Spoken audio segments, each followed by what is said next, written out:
Check of the weather now in our capitals. Brisbane, a shower or two, you're on 25 degrees. It's also 25 degrees in Sydney and showers for you.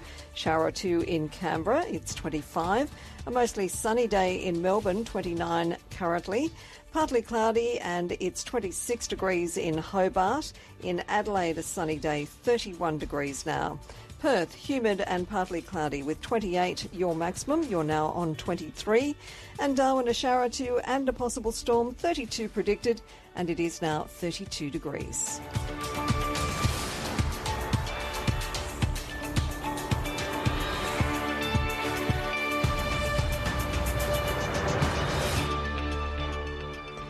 Eastern Daylight Time on ABC News Radio, 4:30 in South Australia. It's 4 o'clock. Queensland, 3:30. The Northern Territory, it's 3 o'clock. In the west of the country, it's now 1:30. It is time for the news.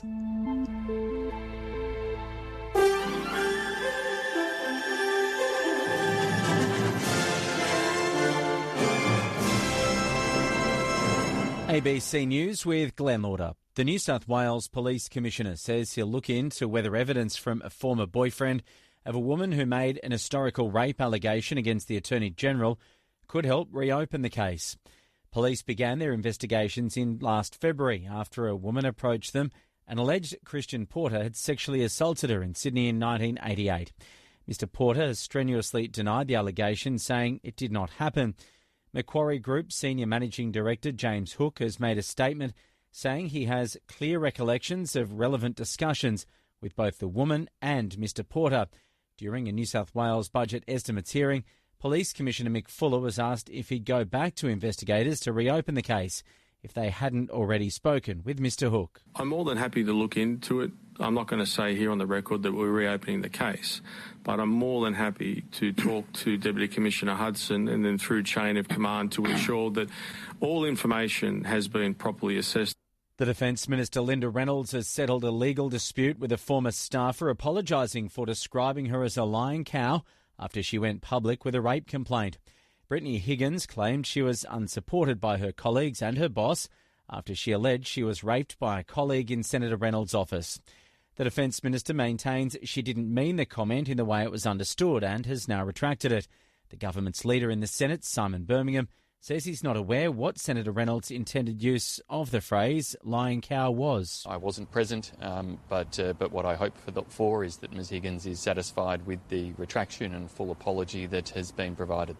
The federal opposition says a shift in the time frame for all Australians to be fully vaccinated against COVID-19 is evidence of poor planning by the government. Prime Minister Scott Morrison's arguing it's been known for some time that not all Australians will have been given both doses of the vaccine by the end of October, despite repeatedly expressing that as his wish. Senior health officials have long argued Australia's not in the same situation as other countries, needing to rush out the vaccine. But the Shadow Health Minister Mark Butler says that can't be used as the sole excuse. So yes, there was good reason for us to take our time with the TGA approval, but by the time that approval was given, we should have been scaling up very quickly. The system should have been in place, and the Australian government under Scott Morrison has let the Australian people down.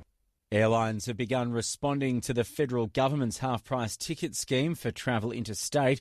Around 800,000 discounted tickets will be made available as part of a $1.2 billion support package for the tourism industry. Virgin Australia has announced it'll begin selling discounted tickets from 5 o'clock this evening for travel in March, while Qantas has indicated it will begin sales in April. The scheme targets 13 regions across the country, which have been chosen for their usual reliance on international tourism. Victoria recorded an almost $10 billion deficit in the last 6 months of 2020.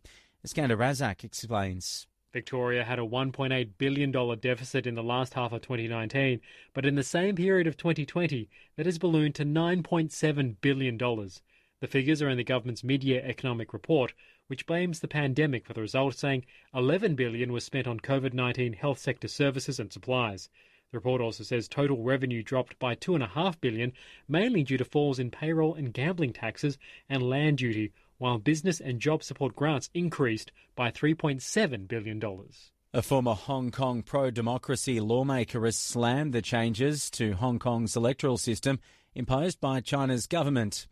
At an annual Congress in Beijing, China's government confirmed it will reduce the proportion of Hong Kong legislative councillors directly chosen by voters and will require every candidate to be approved by a committee of pro-government loyalists.